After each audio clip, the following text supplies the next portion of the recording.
அதிமுக வேட்பாளர் பட்டியல் வெளியிடப்பட்டிருப்பது குறித்து அதிமுகவின் அமைப்பு செயலாளர் பன்ருட்டி ராமச்சந்திரனிடம் செய்தியாளர் தம்பி தமிழரசன் நடத்திய உரையாடலை பார்க்கலாம்.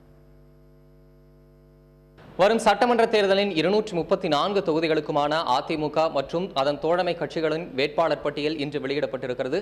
இது தொடர்பாக பேசுவதற்காக அதிமுகவின் அமைப்பு செயலாளர் திரு பன்ருட்டி ராமச்சந்திரன் நம்முடைய இருக்கிறார். அவரிடம் கேட்கலாம். சார் வணக்கம்.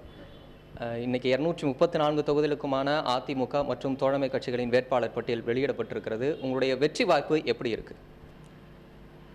கடந்த நாடாளுமன்ற தேர்தலிலேயே மாண்புமிகு தமிழக முதல்வர் புரட்சித் தலைவி அம்மா அவர்கள் அறிவித்த வேட்பாளர் பட்டியலில் 39 37 வெற்றியை பெற்றோம். தமிழ்நாட்டை பொறுத்தவரையிலே இன்றைய அரசியல் சூழ்நிலையில் பல்வேறு கட்சிகளில் இருந்து குழப்புவதை விட அனைத்திந்திய அண்ணா திராவிட முன்னேற்றக் கழகம் போன்ற ஒரு எல்லோரையும் அரவணைத்து செல்லக்கூடிய ஒரு அரசியல் இயக்கம் போதும் என்கின்ற உணர்வு தமிழ்நாட்டு மக்களிடையே எழுந்துள்ளது.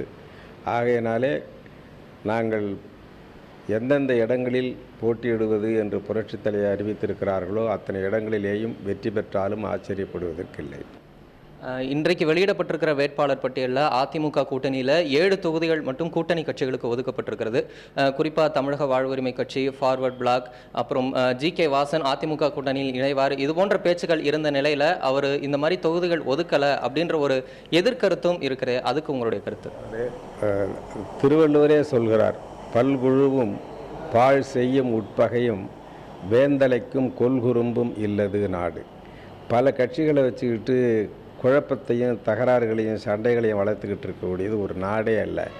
ஒரு நாடு என்கிற பொழுது பல கட்சிகள் தேவையில்லை என்று திருவள்ளுவரே சொல்கிறார்.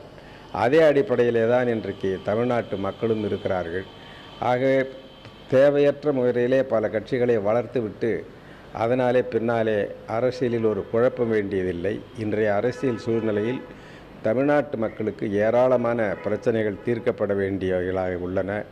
ஆகவே தமிழ்நாட்டு மக்களிடையே ஒரு ஒற்றுமை உணர்வு தேவை. அத்தகைய ஒற்றுமை உணர்வை உருவாக்கக்கூடிய மாபெரும் சக்தியாக அனைத்திந்திய அண்ணா திராவிட முன்னேற்றக் கழகம் இருக்கிறது. அதன் தலைவராக, தன்னலமற்ற தலைவராக, தன்னையே பொது வாழ்க்கைக்கு அர்ப்பணித்து கொண்ட தலைவராக நம்முடைய தமிழக முதல்வர் மாண்புமிகு புரட்சித் தலைவி அம்மா இருக்கிறார்கள். நல்ல தலைமையும் ஒரு நல்ல இயக்கமும் இருக்கிற பொழுது வேண்டுமென்றே பல அரசியல் கட்சிகளை வளர்த்துவிட்டு குழப்பத்தை விளைவிப்பது தேவையில்லை என்று மாண்புமிகு புரட்சித் தலைவி அம்மா அவர்கள் கருதி இருக்கக்கூடும். நன்றிங்க. வருகிற சட்டமன்ற தேர்தலில் 234 தொகுதிகளிலும் இரட்டை இலை சின்னத்தில் அந்த கட்சியும் தோழமை கட்சிகளும் போட்டியிடும் சூழல் உருவாகி இருக்கிறது.